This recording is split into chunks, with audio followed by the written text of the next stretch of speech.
Satu, dua, tiga.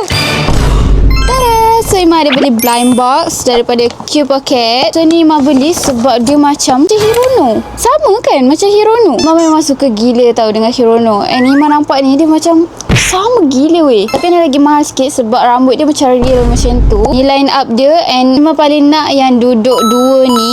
Yang ni pun okey. Cuma nak cakap yang Ima tak nak. Tapi kita tak boleh cakap yang kita tak nak sebab nanti kita dapat. So tak payah betul. So jom kita unboxing. So korang tengok dulu ya. Huh? Tak ada plastik ke? Ni apa benda ni? Apa ni? Okey, banyaknya perintilan dia. Ni apa benda? Kita sorok dulu lah. Dia nak surprise. Dia punya nama Ukio. Ukio. Ada 3. Weh, tak. Itu buka pun. 1, 2, 3. oh my god. Ima dapat apa? Apa benda yang Ima dapat tadi?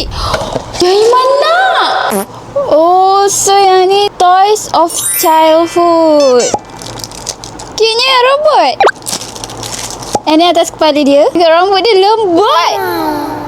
Comel. Awas jatuh. And then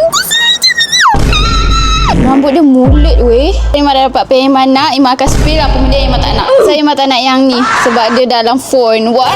Macam mana nak pegang rambut? Ima nak beli blind box ni sebab dia rambut dia tahu. Comel gila. Yang ni je. Spoil. So thank you for watching. Bye.